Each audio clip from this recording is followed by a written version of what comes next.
तो कई बार ऐसा होता है, कई सारे चर्चों में भी अगर आप देखते हो तो वहाँ पर जो है लोगों के मन में क्या चल रहा है कि जो ये व्यवस्था जो है जब हम पालन करेंगे तो पालन करेंगे तब परमेश्वर के साथ हमारा कनेक्शन रहेगा, पर जब हम पालन नहीं करेंगे तो क्या होगा, कनेक्शन उसके साथ जो हमारा वो टूट जाएगा। और जिसकी वजह से जो है लोग बहुत ही ट्रायल में आ जाते हैं और उनका मन जो है और भी भटकने लगता है और वो प्रयास में इस तरह बंध जाते हैं कि उनके मन में शांति नहीं रहती। वो निरंतर एक प्रयास में डूबे रहते हैं और ये प्रयास कभी ख़त्म नहीं होता। तो ऐसे लोगों के लिए ये जो अध्याय है बहुत ही ज़रूरी है। यहाँ पर क्या लिखा है, क्योंकि यह प्रतिज्ञा की वह जगत का वारिस होगा, न अब्राहम को न उसके वंश के व्यवस्था के द्वारा दी गई थी, परंतु विश्वास की धार्मिकता के द्वारा मिली। तो ये जो अब्राहम के वंश जो है जो वारिस होगा,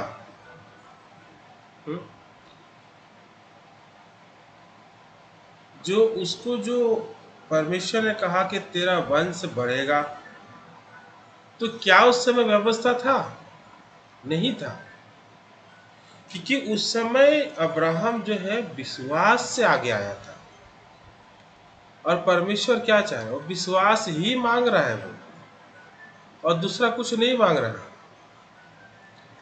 तो क्योंकि ये विश्वास नहीं करते, अगर ये प्रॉपर तरीके से अगर विश्वास करेंगे तो ये भी परमेश्वर के संतान ठहरेंगे। पर प्रॉब्लम क्या है, ये सोचते हैं कि ये विश्वास में है, पर बाइबल कहती नहीं। अगर तुम व्यवस्था में हो तो तुम विश्वास में नहीं हो, अगर तुम विश्वास में हो तो तुम व्यवस्था में नहीं हो। क्योंकि जो संतान होता है वो कभी व्यवस्था में लिप्त नहीं होता। अगर आप भी अपने संतान को देखोगे, आप इसलिए उसको संतान नहीं मानते कि वो अच्छे से चाल चलन, उसका चाल चलन अच्छा है, वो बेहतर तरीके से जी रहा है, वो बेहतर कुछ कर रहा है। ये आपके संतान और आपके बीच में कोई मायने नहीं रखती। वो जैसा भी है वो मेरा संतान है। पर शैतान ने परमेश्वर को जो है हमारे मन में एक मिसलीड कर दिया हमें कि प्रभु जो है वो अलग है, हम अलग हैं। पर ऐसी बात नहीं है, प्रभु हमसे अलग नहीं है। प्रभु जो है वो ठीक हम जैसे एक प्रैक्टिकल माँ बाप है, वो हमारे जैसे ही है। पर क्योंकि हमारा जो मन है वो मन बहुत ऊंचा होने की वजह से हम उसके दया को नहीं पहचान पाते, और इसी वजह से जो है वो क्या करता है, हमारे मन को नीचा करने का काम करता है व्यवस्था के द्वारा। वो ये बतलाने की कोशिश करता है कि देखो तू कितना अयोग्य है, तू सच में इतना अयोग्य है कि तेरे को प्रभु ग्रहण भी नहीं कर सकता। तू लायक भी नहीं है। तो क्या होगा, हमारे चर्च में बहुत अच्छा प्रोग्राम है, उस प्रोग्राम का नाम है पीस प्लांटर।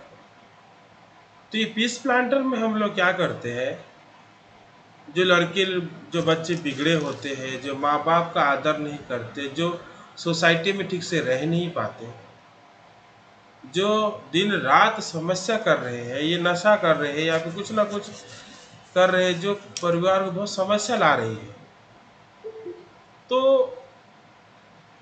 इनके मन में तो परमेश्वर के प्रति जो है वो प्रेम, सॉरी, परिवार के प्रति तो जो धन्यवादित मन नहीं है ना इनके पास। तो हम क्या कर रहे हैं इनको, हम इनको क्या करते हैं, इनको हम 1 साल के लिए या फिर 6 महीने के लिए हम उनको बाहर भेज देते हैं, और वहाँ पर जो है इनके फ़ोन में ना बैलेंस रहेगा और ना इनके हाथ में पैसा रहेगा। तो जब इनके पास पैसा नहीं होता, जब इनके फ़ोन में इंटरनेट नहीं होता, तो जब जब इनको कुछ अच्छा खाने को मिलता है तो इनके मन में क्या आता है, हाँ, सच में मेरे माँ बाप कितने अच्छे हैं कि मुझे इतने अच्छे से खिला पिला के बड़ा किया है, और मैं देखो कुछ भी नहीं समझता था उसको। तो इनको जब तकलीफ देते हैं, एक्चुअली क्या है ना, माँ बाप में एक प्रॉब्लम है। वो क्या सोचते हैं कि हमने जो इतना तकलीफ किया है, हम अपने बच्चे को तकलीफ नहीं देंगे। ये सोच ही गलत है, क्योंकि अगर आप जिस परिस्थिति से आए हो, इसकी वजह से आप इस तरह जी रहे हो, और आपकी ज़िंदगी में जो है इस तरह का परिवर्तन आया, और आप दुनिया को समझे, बेहतर है कि आप अपने बच्चों के साथ भी जिस तरह आपने जिया, उनको भी वैसे ही ज़िंदगी दो। अगर फिर भी मन मन नहीं मान रहा है, अगर वो 10 चीज़ें मांगता है तो उसमें से 7 चीज़ दो, पर 3 चीज़ मत दो। तो उसको अनुभव होगा, वो अपने मन को कंट्रोल कर पाएगा कि सच में मेरे पापा के पास पैसा नहीं है। तो इस तरीके से हम जो है उसको बढ़ाते हैं, तो वो हम अपने प्रेम में उसको बढ़ाते हैं, रूल्स रेगुलेशन से नहीं बढ़ाते उनको। पर हम तो असली रूप को देखना चाहिए ना। पीस प्लांटर में जाके क्या होता है, पीस प्लांटर जो है उनके लिए व्यवस्था का काम करती है, ताकि वो अपने असली स्वरूप को देख सके। और जब वो अपने असली स्वरूप को देखते कि वो कितने दुष्ट है, कितने बुरे हैं, और उनके ऊपर इतना उसके माँ बाप अनुग्रह दे रहे थे, उनको अच्छा खाना खिला रहे थे, उनको हर तरह की सुविधाएं दे रहे थे, क्योंकि उनको वो सुविधा घर पे नहीं मिलता, सॉरी, पीस प्लांटर में नहीं मिलता है।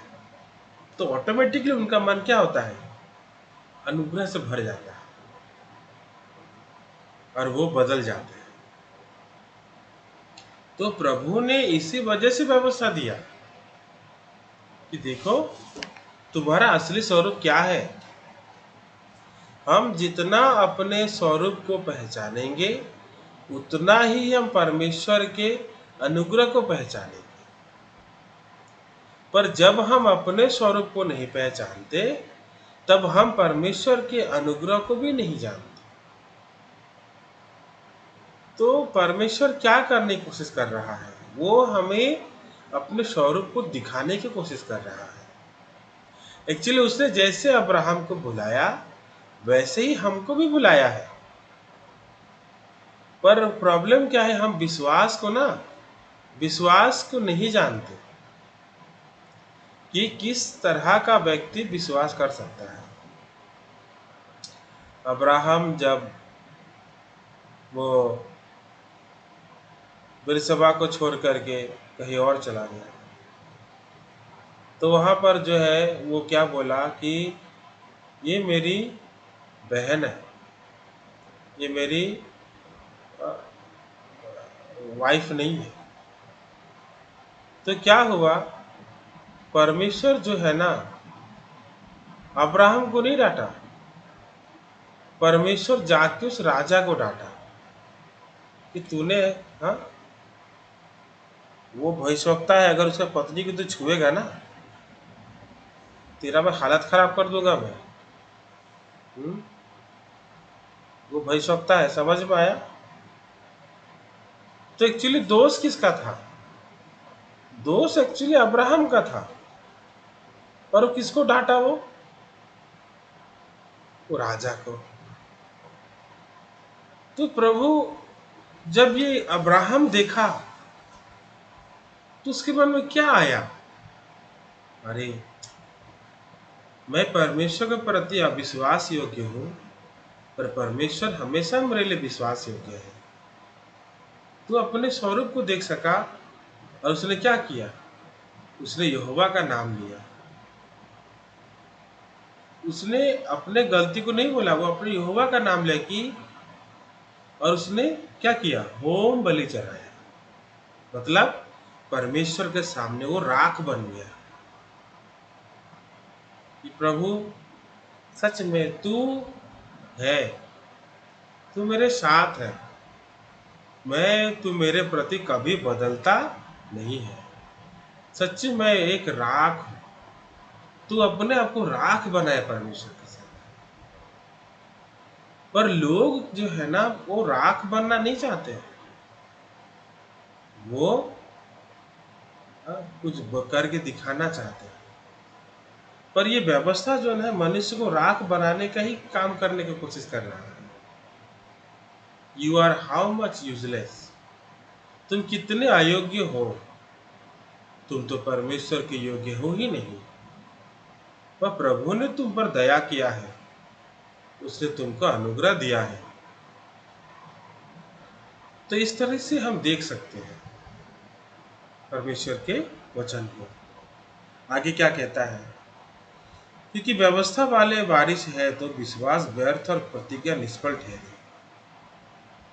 तो अगर व्यवस्था वाले अगर बारिश होते तो प्रतिज्ञा तो निष्फल है, तो प्रॉमिस का कोई दाम नहीं है। आप सोच के देखिए, पूरा दुनिया वो सोच रही है कि व्यवस्था में जो चल रहा है वही उसका वारिस है। पूरा का पूरा जितने सारे आपको भारत में चर्च दिखाई देंगे, ये सारे चर्च क्या कहते हैं? हम व्यवस्था मानेंगे तो हम उसके वारिस रहेंगे। हमें पाप नहीं करना है, बताओ, व्यवस्था उल्लंघन नहीं करना है। तो ये व्यवस्था वाले अपने आप को बारिश समझते हैं, पर बाइबल कहते नहीं। अगर व्यवस्था वाले बारिश है तो प्रॉमिस का क्या कोई वैल्यू नहीं रहा ना। व्यवस्था तो क्रोध उपजाती है, और जहाँ व्यवस्था नहीं वहां उसका उल्लंघन भी नहीं। तो व्यवस्था से क्रोध में आता है, व्यवस्था से क्रोध आती है। आप किसी को रूल्स रेगुलेशन सिखाओ, अगर वो नहीं पालन करता है तो आपको गुस्सा आएगा। तो ये व्यवस्था कभी आपको जो है, ये क्या बोलते हैं, व्यवस्था आपको शांति नहीं देगी। व्यवस्था आपको जो है, हाँ, आप पालन कर लोगे तो रिलैक्स नहीं देगा, वो आपको गुस्सा दिलाएगा। कि अब जब भी प्रयास करोगे गिरोगे, जब भी प्रयास करोगे गिरोगे, तो ऑटोमेटिकली आपके मन में गुस्सा कंप्लेन आ जाएगा।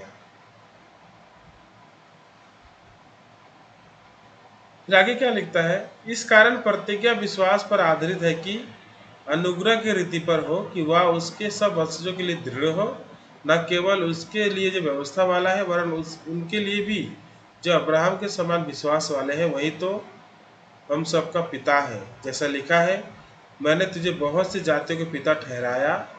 उस परमेश्वर के सामने जिस पर उसने विश्वास किया, और जो मरे हुए को जिलाता है, और जो बातें है ही नहीं उसका नाम ऐसा लेता है मानो कि वो है। तो क्या बोलता है? प्रतिज्ञा विश्वास पर आधारित है, ये अनुग्रह की रीति पर होना चाहिए। हाँ, मैं ऐसा हूं, मैं ऐसा हूं, पर परमेश्वर मेरे प्रति हमेशा विश्वास योग्य है।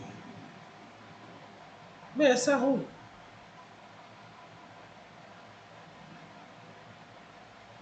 तो अब अब्राहम ने जिस परमेश्वर को विश्वास किया, हाँ, और जो मरे हुए को जिलाता है, और जो बातें है ही नहीं उसका नाम ऐसा लेता है कि मानो वो है। अब्राहम, तेरा एक बेटा होगा, तेरा एक बेटा होगा अब्राहम। यहाँ तक कि परमेश्वर ने उसका नाम भी रख दिया, उसका नाम इसहाक है। तो वो सोचने लगा, अब तो क्या करे, अब तो प्रभु ने नाम रख दिया, मतलब अब तो निश्चय है। तो उसके बाद से जब आप देखोगे ना, अब्राहम और पहले के जैसे नहीं जी रहा है। पहले के जैसा हजीरा, फिर यहाँ वहाँ भागा फिर रहा था ना, वो और वैसा नहीं रहा। क्यों? क्योंकि परमेश्वर जो है भी नहीं, उसका नाम ऐसा लेता है कि मानो वो है। ये परमेश्वर की क्वालिटी है। जो बातें है ही नहीं, पर नाम ऐसा लेगा कि मानो वो है।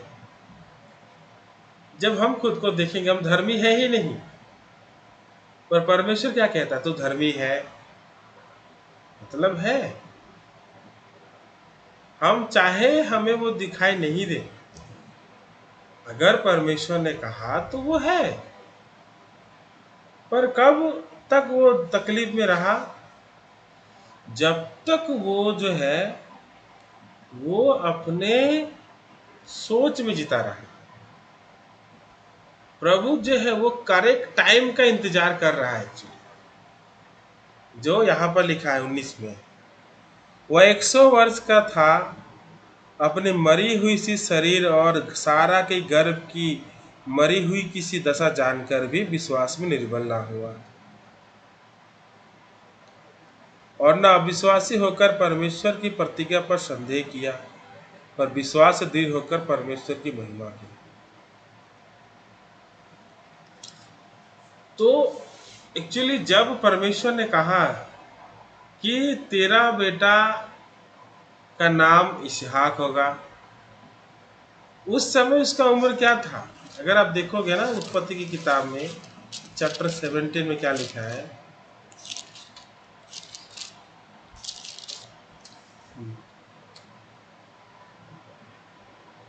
17 में क्या लिखा है?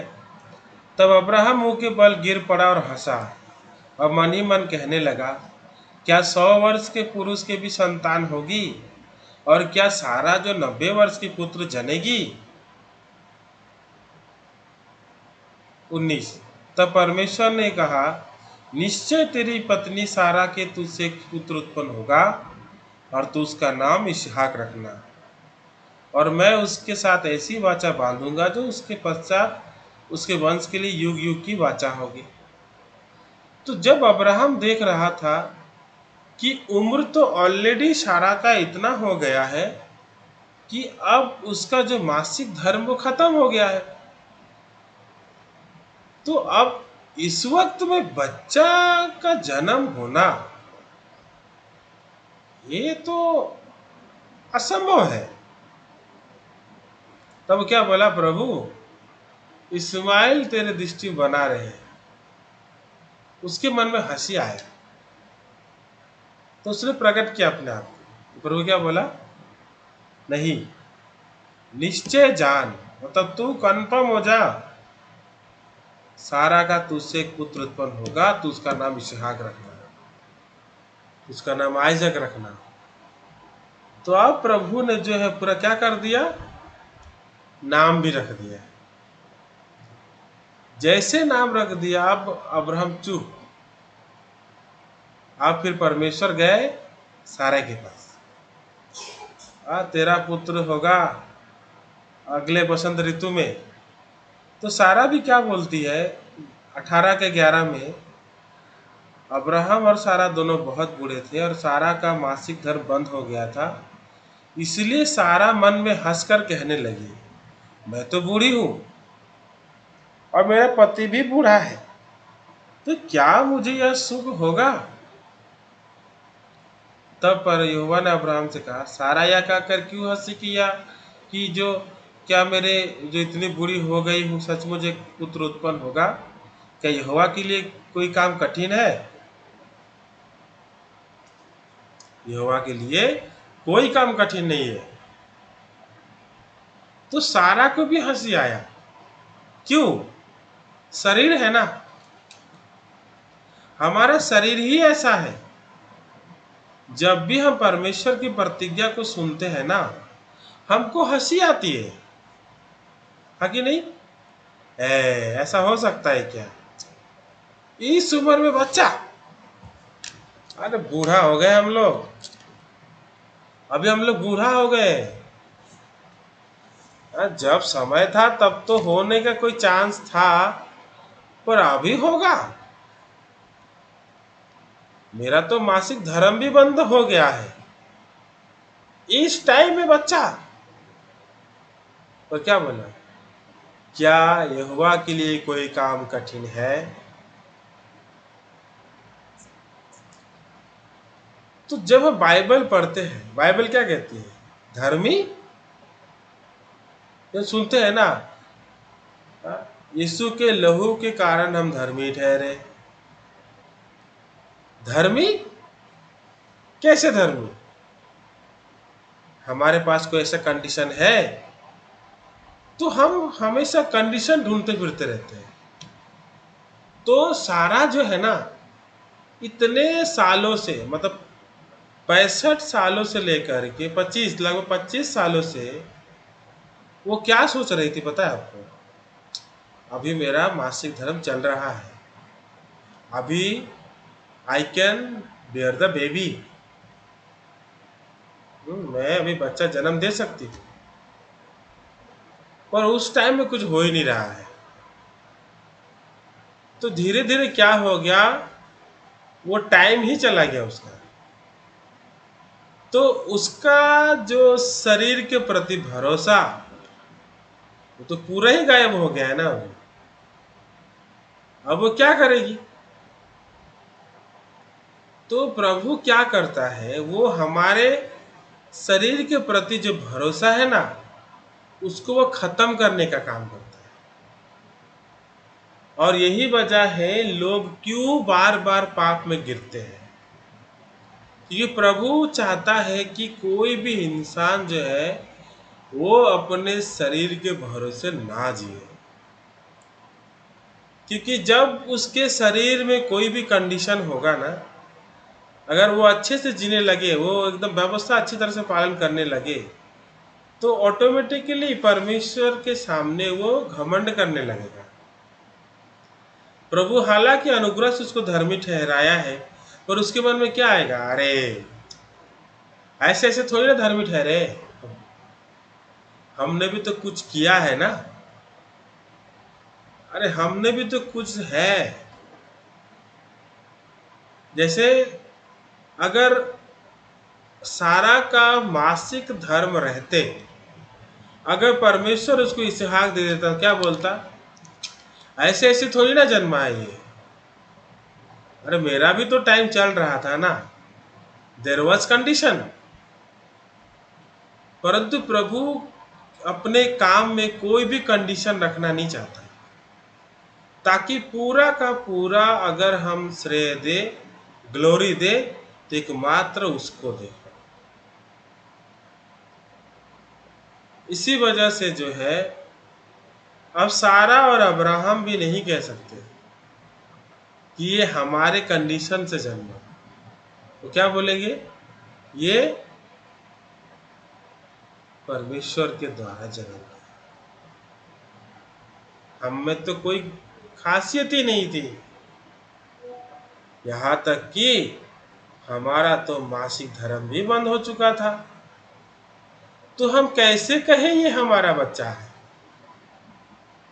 कि हमने इसको जो है हमारे द्वारा ही आया? ये हमारे द्वारा नहीं आया, ये प्रतिज्ञा का संतान है। तो वैसे ही परमेश्वर हमसे भी क्या सुनना चाह रहा है?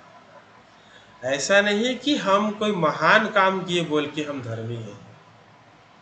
ये तो परमेश्वर की प्रतिज्ञा है जो यीशु मसीह के द्वारा हमें मिला है। हम अपने कोई भले काम से धर्मी नहीं हुए, हम तो यीशु के बलिदान चढ़ाए जाने के द्वारा, उसके लहू के द्वारा हमारे पाप धोए गए, इसीलिए हम धर्मी हैं। तो ये प्रभु सुनना चाहता है एक्चुअली।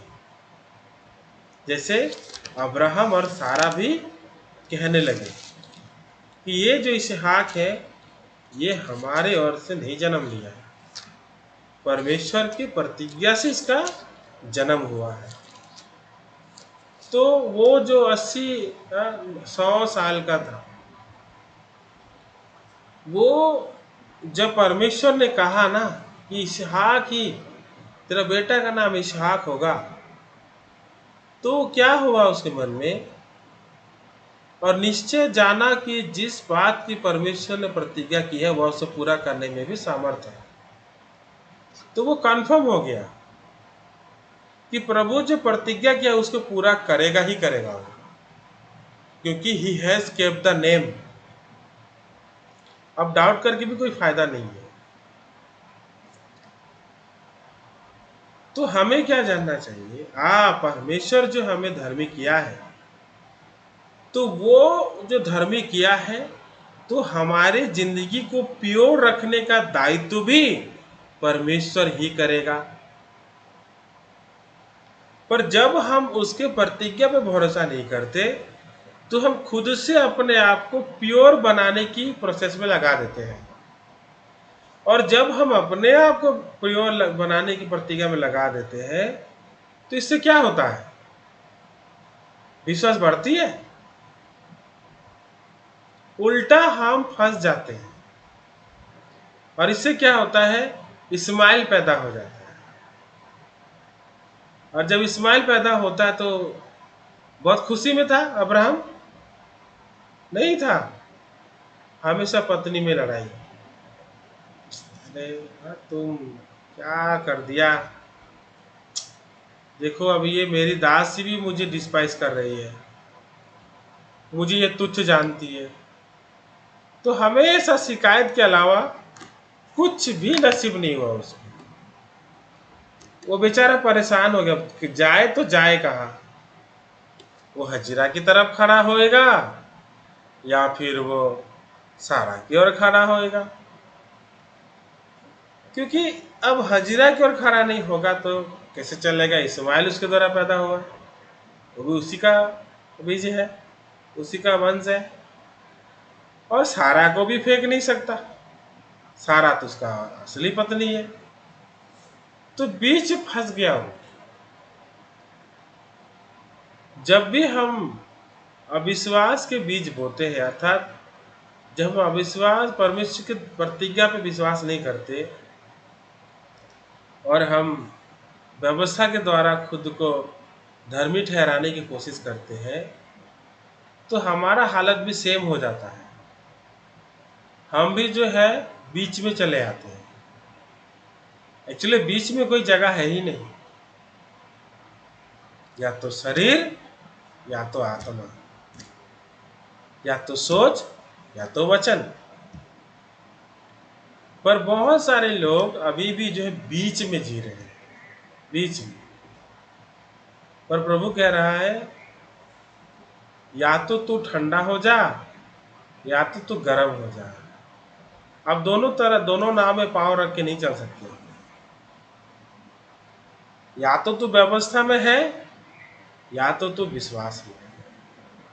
कोई कहता है व्यवस्था में रहकर कि मैं विश्वास में हूं, वो जरातर झूठ बोल रहा है, बहुत बड़ा झूठ बोल रहा है। वो विश्वास में है ही नहीं। आमीन। अगर विश्वास व्यवस्था में है तो उसके लिए प्रतिज्ञा निष्फल है। वो प्रतिज्ञा को निष्फल मानता है वो, इसलिए वो खुद को पापी कहता है। पर जब वो प्रतिज्ञा में रहेगा तो उसके लिए व्यवस्था निष्फल रहेगा। हाँ, व्यवस्था मुझे धर्मी नहीं, व्यवस्था की वैल्यू हो जाएगी उसके लिए, असली वैल्यू। व्यवस्था मुझे धर्मी नहीं ठहरा सकता। व्यवस्था के द्वारा मैंने जाना कि मैं कुछ धर्मी नहीं हो सकता, तो वो प्रतिज्ञा में जिएगा वो। तो आगे क्या लिखा है, इस कारण उसके लिए धार्मिकता गिना गया, और यह वचन विश्वास के लिए धार्मिकता गिने गया। न केवल उसी के लिए लिखा गया वरन हमारे लिए भी, जिनके लिए विश्वास धार्मिकता गिना जाएगा, अर्थात हमारे लिए जो उस पर विश्वास करते हैं, जिसने हमारे प्रभु यीशु को मरे हुए में से जिलाया। तो ये जो विश्वास का वचन सिर्फ अब्राहम के लिए लिखा नहीं गया है, ये हमारे लिए भी लिखा गया है। तो जैसे अब्राहम विश्वास करता है, वो विश्वास से धर्मी ठहरा, वैसा हम भी जब उसके जैसा विश्वास करेंगे तो हम भी धर्मी ठहरेंगे, सेम पैटर्न में, कोई अलग नहीं है। और इसीलिए 4:25 में क्या लिखा है, वह हमारे अपराधों के लिए पकड़वाया गया और हमारे धर्मी ठहरने के लिए जिलाया भी गया। तो जब आप ये विश्वास करते हैं कि वो हमारे धर्मी ठहरने के लिए जिलाया गया है, तो कैसे आप कह सकोगे मैं पापी हूं? आप नहीं कह सकते। पर जब आप प्रतिज्ञा को विश्वास नहीं करते और व्यवस्था में रहते हो, तब आप इस प्रतिज्ञा को निष्फल ठहराते हो। और जब तक आप प्रतिज्ञा को निष्फल नहीं ठहराओगे, आप खुद को पापी बोल नहीं पाओगे। तो जो लोग जो अभी व्यवस्था में है, वो प्रतिज्ञा को निष्फल मानते हैं। आमीन। तो सच में जैसे अब्राहम धर्मी गिना गया, वैसा ही हम भी धर्मी गिने जाएंगे जब हम उसके वचन को विश्वास करें। वो ऐसा नाम लेता है जो है भी नहीं कि मानो वे है, और जो जिसको उसने प्रतिज्ञा किया है उसको वो पूरा करने में भी सामर्थ्य है। तो अगर आपको उसने धर्मी कहा है, तो वो उस प्रतिज्ञा को पूरा करके भी दिखाएगा। आपकी जिंदगी को बदलने का दायित्व वो लेगा, वो सब कुछ करेगा। आपको कुछ नहीं करना है, आपको जस्ट विश्वास करना है। ओके, आज इतना ही। धन्यवाद देते हैं प्यारे परमेश्वर पिता, आपके अनुग्रह दया के लिए प्रभु, जो आपने हमें दिया। ये परमेश्वर से में जब हम देखते हैं हम कितने घोर अंधकार में थे, अपनी सोच के अनुसार जी रहे थे, परंतु आपने प्रभु हमें अनुग्रह दिया और हमें पापों से उद्धार किया। ये परमेश्वर अब दया करो, ताकि आप जो ये वाचा जो आपने हमें दिया है, उस वाचे को पकड़ के हम रह सके प्रभु। कोई भी सोच हमारे अंदर काम ना करे प्रभु। ये प्रभु अनुग्रह दो, ताकि आपका जो वाचा का जो नियम है, जो यीशु के लहू के द्वारा हमारे पापों की क्षमा मिली है, इस वचन को हम प्रभु दूसरों को भी बोल सके और प्रचार कर सके। तो परमेश्वर हम अनुग्रह मांगते हैं प्रभु, आप हमारी सहायता करो प्रभु। जो भी हमारी समस्या आप जानते हो प्रभु, आप जो है सच में जो लोग आपने हमें दिया है प्रभु, उन तक भी हम पहुंच नहीं पा रहे प्रभु, क्योंकि उनके मन में अपनी खुद की धार्मिकता है। तो परमेश्वर आप उनकी धार्मिकता को तोड़े, ताकि हम जा कर के उनका आपका यीशु समाचार प्रचार कर सकें। धन्यवाद करता हूँ, ये प्रार्थना मैं यीशु मसीह के नाम से करता हूँ। आमीन।